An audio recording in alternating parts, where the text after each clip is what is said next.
پوچھنا تھا کہ دعا میں جو وسیلے کا تصور ہے وہ قرآن اور حدیث کی روشنی میں اس کی کیا رائے ہے ان کے بارے میں؟ اپنا سوال کائنڈلی دوبارہ دہرائیے گا.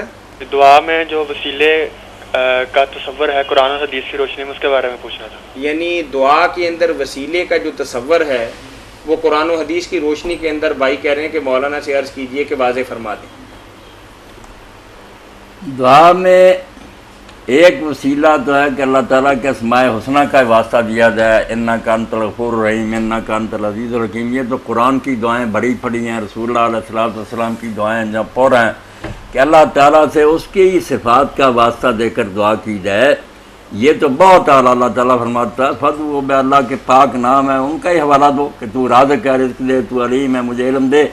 دوسرا وسیلہ ہے کہ کوئی نیک عمل پہلے کریں، آپ کوئی صدقہ دیں، نماز پڑھیں، کوئی قرآن تلاوت کریں، اس نیک عمل کے صدقہ میں مانگیں. جیسے 3 جو غار میں بند ہو گئے تھے، انہوں نے اپنا عمل پیش کر کے کہا اللہ نے ہم نے یہ کام تیری رضا کے لیے کیا تھا، اس کو قبول فرما کر ہم پر رحم کر. یہ بھی ہے.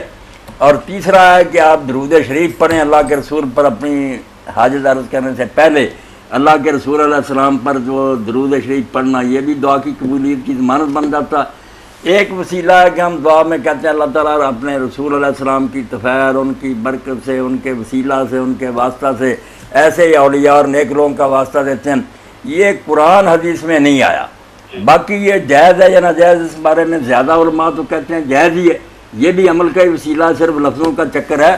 ہم جب کہتے ہیں اللہ کے رسول کے واسطے ہمیں دے، تو مطلب ہوتا ہے کہ ہم اللہ کے رسول سے محبت رکھتے ہیں، ان کی تعظیم بجا لاتے ہیں، اس محبت کی وجہ سے ہمارا کام کر سب سے اعلیٰ عمل پیش کرتے ہیں. یہ بھی بات پھر ابن تیمیہ اور مولانا البانی فرماتے ہیں اگر یہ مقصد ہے ان لوگوں کا تو بالکل ٹھیک ہے، پھر اس میں کیا حرج ہے. اگر کوئی شخص سمجھتا ہے کہ نہیں یہ درخواستیں اللہ کے رسول کے پاس جاتی ہیں، ولیوں کے پاس جاتی ہیں، وہ آگے بھیجتے ہیں، یہ غلط ہے. یہ دین میں کوئی بات نہیں. یہ ہے وسیلے کے بارے میں مختصر بیان کہ اللہ تعالیٰ کے اسماء حسنہ کا واسطہ بہت اعلیٰ. نیک عمل کر کے دعا کرنا دعا کی قبولیت کی ضمانت. اللہ کے رسول اللہ علیہ السلام پر درود شریف بھیجنا حکم ہے کہ جب تک نہیں بھیجو گے اس وقت تک دعا نہ پیش کرنا. اور یہ طفیل برکت، اس میں بھی کوئی کفر شرک نہیں لازم آتا. کچھ کہتے ہیں بچنا چاہیے، مگر میں نے جیسے عرض کر دیا کہ اگر یہ مطلب دیتا ہے کہ ہم اللہ کے رسول سے محبت رکھتے ہیں، ان پر ایمان رکھتے ہیں، ان کی امت ہیں، خار ہیں، بدکار ہیں، ڈوبے ہوئے ذلت میں ہیں، کچھ بھی ہیں، آخر تیرے محبوب کیوں، تو اس وسیلہ کو بھی کوئی رد نہیں کرتا. ابن تیمیہ خود القاعدۃ الجلیلہ میں لکھتے ہیں اگر یہ مطلب ہے تو اس میں تو بھائی حرج کوئی نہیں. ہاں مسئلہ ایسا ہے، کوئی ایسی بڑی بات نہیں. بالکل ٹھیک جی. ٹھیک ہے، جزاکم اللہ خیر.